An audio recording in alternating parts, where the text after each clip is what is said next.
Hello and welcome to the first episode of this playlist where we are going to explore Recoil as one of the libraries that can help us with state management in React applications.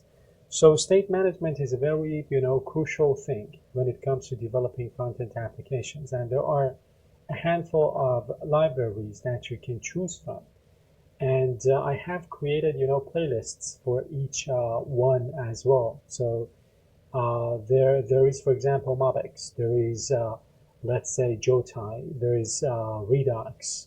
So I would say that I think one of the reasons why people gravitate towards a specific state management library could be their unique approach to state management. For example, Mobix, which uses object-oriented programming principles and ideas is going to be very interesting for people who already know, object-oriented programming. So I have another playlist for Mobix. If you want to learn Mobix, you can, watch those videos as well. Or, for example, Jotai, with its unique concept of atoms, is again, very similar to the way you create local states in components, at least at very basic, let's say, levels. They're very similar, but of course, you can implement many complex scenarios using the idea of atoms as well. Again, for Jotai, there's a playlist on the channel that you can watch. So this course is going to be about Recoil. So again, Recoil is an option to implement state management in React applications. If you want to, learn Recoil using these videos, I would say you need to be familiar with React applications and React development. If you don't know anything about React, I suggest you watch the other, videos on the channel. So again, I'm assuming that you have some basic understanding of how React works. You're familiar with basic, concepts like, let's say, props, hooks, or, different, let's say, event handling with the components. There are, again, other playlists on the channel that you can watch. You're familiar with state, for example, right? But if you know nothing about React, this course is going to be a little bit overwhelming. So I'm assuming that you know a thing or two about React. This tutorial is going to have 10 episodes. We're going to build a real application, one step at a time. You can download the full source code using the link I have provided in the description of each episode of this tutorial. You can, clone the code from my repository, from my GitHub, page, the repository for this course. For each episode, there's going to be a separate branch on that repository that you can, navigate to, that you can check out to explore the code. We're gonna, as always, read the explanations. We're gonna get familiar with the concepts. And on my other, desktop, I have a sample React application running using Vite. As you can see here, we do not have any branches yet, but we're going to create a branch for episode number 1. Now let's get started. So the goal of this episode is to understand what Recoil is, how to use it, why we use it, set up our application, which is something that I have already done, and create the project structure and install the necessary dependencies. So the first thing we're gonna, talk about is the library itself, Recoil. So as I told you, Recoil is a state management library for React developed by Facebook. It helps you manage shared, global, and derived state in a React application. So you know that in React applications, we can create local states inside of components. So each component can have local state, meaning that the data that component manages itself. But some data needs to be global and accessible across your components. So you can use state management libraries like Recoil to manage those pieces of data that need to be globally accessible. Let's compare Recoil with some of its, for example, counterparts, like, for example, Redux, which is, a state management library that you can also use in React applications. And I have created a playlist for this one as well. So in terms of boilerplate code that you need to write, Recoil is very minimal. But when it comes to Redux, you need to write a lot of code. React integration, native. It is based on hooks that you can, easily, use to get access to your global state. But with Redux, because it's external, it has a poor integration with React. Derived state, which we will explore in this series. So you have, for example, primitive state that you explicitly store, and then you have derived state that you calculate, compute, or derive based on your other, pieces of data. It's very simple in Recoil because you can use this idea of selectors, but in Redux, it becomes a little bit difficult. You need to use reducers and selectors, and you need to write a lot of code. For asynchronous operations, Recoil has built-in support for asynchronous operations. For example, communicating with a backend API. But in Redux, you need to use this idea of thunks that become very tedious and cumbersome as your application grows in size. Again, if you want to know more about Redux, I have a playlist on the channel that you can watch. You can get yourself familiar with the ideas and concepts of Redux in a real-world application. The next step for us would be to create this React application. Again, because I'm assuming you're already familiar with React, I think this piece of code is very easy for you, right? And this is something that I have already run. So I have created a React application using Vite. The name of the application is Recoil Task Manager. And then I have installed the dependencies as well. And then I am going to install Recoil as my state management library. So take a look at the application that I've got here. So this is my Recoil Task Manager. And I am going to install Recoil now as our, library. So that took care of it. Now let me continue. So this is a preview of our, project structure. We're going to have our components. We're going to create them once at a time. We're going to create a folder called Recoil with some atoms and selectors.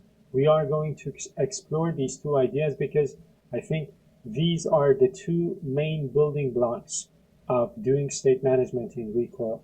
We're going to have some pages, we're going to have some types, and so on. So this application is using TypeScript, by the way. So you will need to be a little bit familiar with TypeScript as well. So there is something very important that I need to tell you about before we continue. And that's something that is happening right now. I mean, at the time of recording this video, chances are in the future you do not need to do that. But anyway, I'm going to tell you about this. Recoil uses some low-level internal React APIs, like, for example, this one. And these internal API sometimes changes, sometimes, go through some breaking changes when major versions of React are released. For example, in React 19, we had some breaking internal changes that Recoil 077, this version, is not compatible with. So at the time of recording, when I was preparing the notes, I came across this solution. The safest thing to do right now is to kind of edit your package.json to downgrade the version of your React to version 18. And then you're going to run this command to remove the node modules folder and then the package.json and then install the dependencies. Again, this is something that I have done already, right? So as you can see, I have downgraded the version of my React and React DOM, and I have, removed the node modules folder and package.log.json, and then I have installed the dependencies. So this is something that you need to do if you're watching this video, as soon as it has been published on the channel. But again, chances are that in the future, you do not need to do that. Now, the next thing that we need to do if we want to start using Recoil for state management is to wrap our application in Recoil root. So this is a required setup step when you are using Recoil for state management. So basically, as you can see here, inside of my main.tsx, I am wrapping the application inside of Recoil root. So let me go ahead and do this. So I'm going to go to main.tsx and Recoil root is going to wrap the application.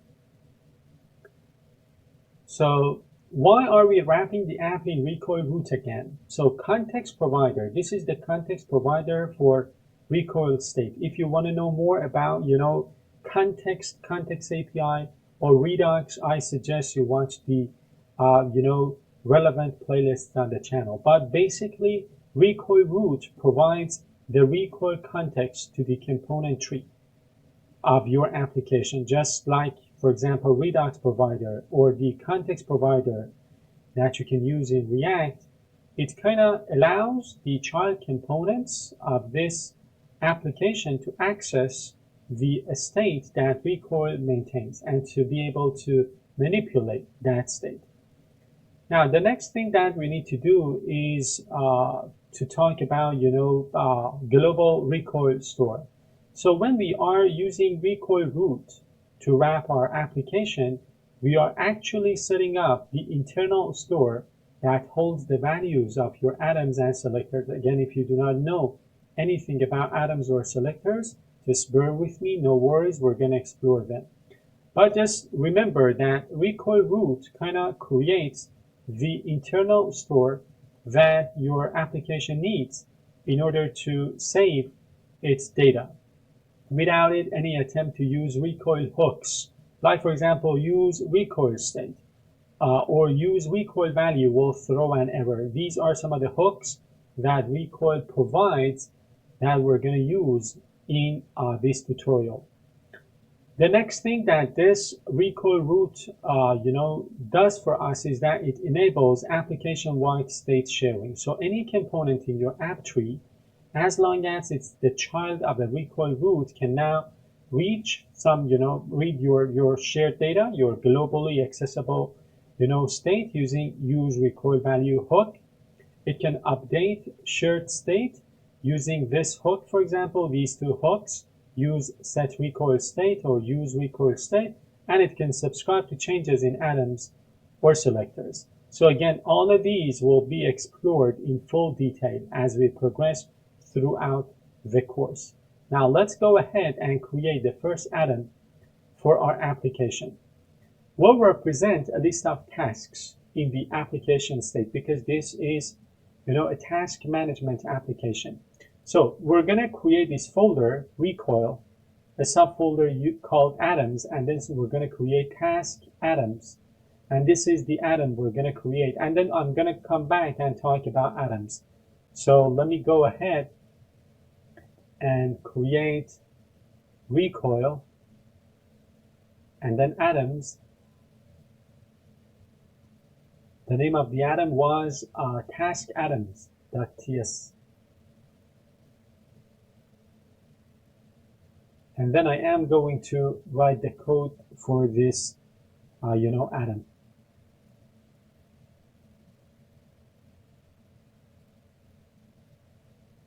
So we need to, create this type task. This is something that we're going to create. And then we are importing the atom from Recoil. But before we continue, I would like to take a minute to talk about this idea of atom, because for state management using Recoil, we're using atoms. This is something that we're also doing in Jotai. Jotai is another library for state management. There's a playlist on the channel that you can watch to learn about Jotai. Now, an atom. Let's talk about the idea behind an atom. An atom in Recoil is a piece of shared reactive state that you can, create and then you can start using in your components. It is readable and writable from any component. You can access that piece of shared reactive state using the hooks that Recoil provides.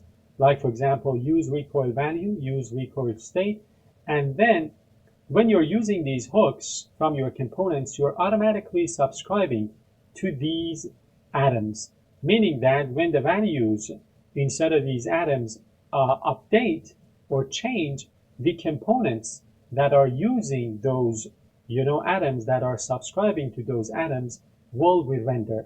So they kind of they are, as I said, reactive, right? It means that whenever they change, the components that are using them are going to be rendered. So you can think of atoms as react equivalent of state variables. They're very similar. You will see in action when we create, components, and when we want to access an atom, the syntax is very similar to creating a local state inside of a component, but they work globally across your entire app.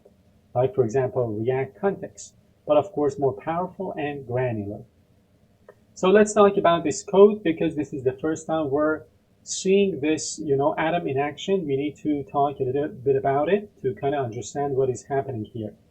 So we are importing atom, as you can see here, from Recoil, right? And then we are writing this piece of code to create a simple atom. So atom task, and it's an array of type task. Task is not defined yet. We're going to define it. So this defines a Recoil atom with a type, an array of type task. So an array of task objects. So TypeScript helps ensure you're storing an array of valid task items. And we're calling this atom, right, task list state. We're exporting this, right? We've got a key and a default value. So the key, task list state. This is a unique identifier for the atom within the Recoil data graph. It needs to be globally unique across all atoms and selectors. So it needs to be unique across your application.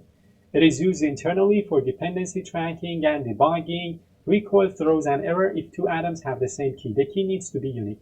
So think of key as the atom's global ID. And then we've got a default value. So this is the initial value of the atom. In this case, it's an empty array of tasks, meaning that the task list starts with no items. It can also be like a static value. It could be, a promise for asynchronous atoms, which is something that we will see in action in future episodes. And it could be a function for random values. Now that we have defined this simple atom, which has this unique key, this default initial value, and the type is an array of type task, how can we access it? How can we use it? So there are three main Recoil hooks we can use to interact with these atoms.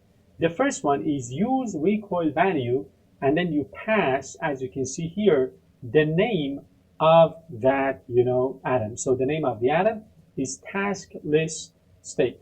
So this is one of the hooks that Recoil gives you that you can use inside of your component. So suppose you've got a component, you use this hook, and then you pass the name of the atom, and then you access that.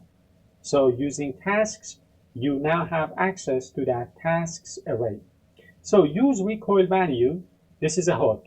The purpose, it is read-only. So using this, you can also get access to the array itself in this case, but you can't change it. So when are we using it? When you only need to display or consume the state. You don't need to modify it. Analogy, it's like a getter. So no setter, right? Use Recoil value. The next hook that you can use is use set Recoil state. So it is write only. And you use it whenever you want to update the state, but you don't need to read the value. And then analogy, like a setter. So remember the names of these hooks. Use set Recoil state, use Recoil value. If you want to have, read-only access, if you want to have write-only access. But, more often than not, honestly, we need both read and write access. So this is the hook that we're going to use. Use Recoil state. It gives you read access as well as write access. So you have full read-write access. You use it when you want to read and update the state in the same component. It is like use state, but for global shared state. Take a look at the syntax for a minute. It is very, very similar to use state. So there is this playlist on the channel about props, state, and hooks. I highly recommend you check it out. It is, a playlist of 10 episodes, and it can, teach you a lot about these three important concepts in React in a real, application. And if you are already familiar with this concept of states, you know that this syntax is very, very similar to use state, which is used when you want to create a local state for a single component. But the difference between use recoil state and use state is that, of course, use recoil state gives you access to a global, piece of data that you can, consume from your component. But as long as the syntax is concerned, they're very similar. So changes to the atom trigger re-renders only the component that use it, not the entire tree, of course. And then, as I said, you can refer to my playlist about Jotai to learn more about the concept behind an atom. Jotai also uses this idea of, atoms and selectors. The next thing we want to do is to create this, type. So task. We're going to create this folder called types and then task. So I'm going to create types and then task.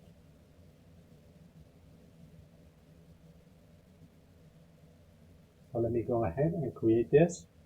The task is going to have an ID, a title, and a boolean indicating whether it is completed or not. Now let me import this and let me continue with the code.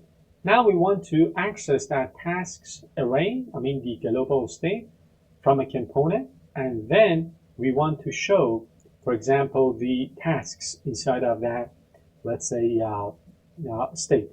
So this is the component that we're going to create. It's called task list. Take a look at the hook we're importing. We're importing use recoil value. This means that we're going to have, read only access. As you can see here, I am using this hook. I am, passing the task list state that I am importing from task atoms, right? And then I have access to these tasks, right? So then the template, a simple UL element, and then I am mapping over the tasks array, and then for each one I am rendering this simple li element. So let me go ahead and create the task list component. So here I am going to create a folder called components, and I am going to create the task list .tsx, and then I am going to write the task list component. So importing this use recoil value, we want read-only access to the state, to the atom, and then rendering the template having a simple UL element, mapping over the tasks array, and for each element we are going to render this UI. And then let's export the task list component. So this is the component that we have. Again, one of the hooks that we talked about was use recoil value, and this gives us read-only access to an atom. We're using this hook here. We're accessing this atom. This means that we can only access the tasks atom, the task list state. We're capturing it inside of this array, inside of this variable, and we do not have write access to it. If we want write access, we're going to use recoil state. But use recoil value just gives us read-only access. So one last thing we need to do in order to see this in action is to use the task list component inside of our app component. So task list was the default import from this file, right? I have already added that import here, and I am going to use the task list component from my let me get rid of this, from my code file. So as you can see, my recoil task manager is here now, but I do not have any tasks, because if you remember, the default initial value for that atom that we created here, was an empty, array of tasks. But that's going to change, of course. We're going to, add some tasks in future episodes. So the summary of this episode, we learned what Recoil is and why to use it. So Recoil is a state management library. It is very lightweight. The amount of boilerplate code that you need to write is very minimal compared to something like Redux. We set up the application using Vite, React, and Recoil as our state management library.